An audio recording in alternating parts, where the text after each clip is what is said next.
সুপ্রিয় দর্শক, আজকে আপনাদের সামনে একটি গুরুত্বপূর্ণ ভিডিও নিয়ে এসে হাজির হয়েছি। তাই বলছি, আপনারা অবশ্যই পুরো ভিডিওটি ধৈর্য সহকারে দেখুন।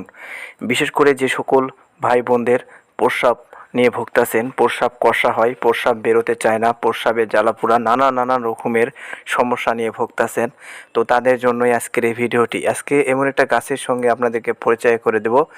আমার বলা নিয়ম অনুযায়ী যদি আপনারা সঠিকভাবে ব্যবহার করতে পারেন, তাহলে 1 থেকে 2 দিনের ভিতরে আপনাদের প্রস্রাবের যত রকমের সমস্যা ইনশাল্লাহ দূর হয়ে যাবে, 100% গ্যারান্টি দিয়ে বলছি। প্রিয় দর্শক, আমার স্ক্রিনের সামনে আপনারা যে গাছটিকে দেখতে পাচ্ছেন, এই গাছটি হয়তো অনেকে চিনেন, আবার কিন্তু অনেকেই চিনেন না। এটা হচ্ছে কলা গাছ।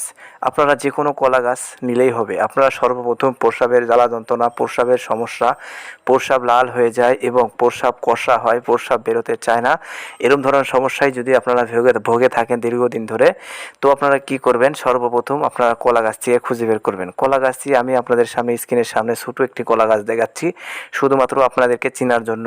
আপনারা একটি বড় কলা গাছ আপনারা সংগ্রহ করে নেবেন। বড় কলা গাছ আপনারা সংগ্রহ করে নিয়ে আপনারা কি করবেন প্রিয় দর্শক? কলা গাছের গোড়া পর্যন্ত আপনারা কেটে ফেলবেন। কলা গাছের গোড়া পর্যন্ত আপনারা কেটে ফেলবেন, সমান করে কাঁচি দিয়ে কেটে আপনারা গাছটিকে ফেলে দিবেন। দেওয়ার পর কলা গাছের যে আপনারা মূলটা থাকবে, সেই মূলের জায়গায় আপনারা ভালোভাবে খোন করবেন। ভালোভাবে খুঁড়তে আপনারা খোন খুঁড়বেন। খোন খুঁড়ে আপনারা 4 আঙ্গুলের মতন খোন খুঁড়ে রেখে দেবেন। সেই জায়গায় কিছুক্ষণ পর গিয়ে দেখবেন যে আপনারা সেই জায়গায় পানি জমে গেছে। আপনারা কি করবেন? খোনটা খুঁড়ে নেবেন। কলা গাছের একবারে মধ্যে সোজা যে মূলটা, আপনারা কলা গাছের মূলটা কেটে রেখে কলা গাছটি ফেলে দেবেন। আর কলা গাছে যে মূলটা থেকে যাবে মাটির সাথে, সেই কলা গাছের মূলটিতে আপনারা ভালোভাবে খোন করবেন, মানে একটা গর্ত করবেন। গর্ত করার পর সেইখানে আপনারা কলা পাতা দিয়ে ভালোভাবে রেখে দেবেন। ঘন্টা 2 পর আপনারা কি করবেন? সেই গাছের কাছে যাবেন। যাওয়ার পর দেখতে পাবেন যে কলা গাছটি পাতা হেঁটে এলে সেখানে আপনারা দেখবেন যে জায়গায় খোন করে থুয়েছেন সেই জায়গায় কিন্তু পানি উঠে ভরে গেছে। তো সেই পানিটা আপনারা কি করবেন? সেই পানিটা একটি গিলাসে করে নিয়ে বাসায় চলে আসবেন। বাসায় এসে আপনারা কি করবেন? হালকা একটু চিনি মিক্স করে, যদি আপনারা প্রতিদিন সকালবেলা বাসি মুখে খালি পেটে খাবেন, দুপুরে খাবেন, রাতে খাবেন, দেখবেন যে 1 থেকে 2 দিনের ভিতরেই আপনাদের সকল সমস্যা দূর হয়ে যাবে প্রস্রাবের। তো আপনারা কি করবেন? এভাবে বেশ কিছুদিন ভালো হওয়ার পরও আপনারা খাবেন।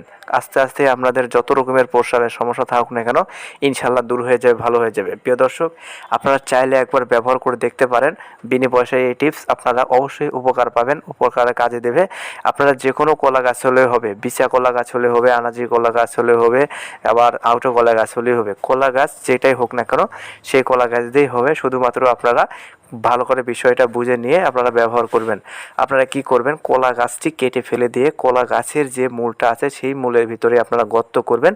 গর্ত করে ভালোভাবে কলা পাতা দিয়ে সেই গর্তটাকে ঢেকে রেখে দেবেন। দিয়ে 2 ঘন্টা খানিক পর যাওয়ার পর দেখবেন যে সেই কলা গাছটিতে পানি উঠে ভরে গেছে। এমনিতেই আপনারা কলা গাছটি কাটার পর কিন্তু সেই কলা গাছটি থেকে পানি বেরোয়।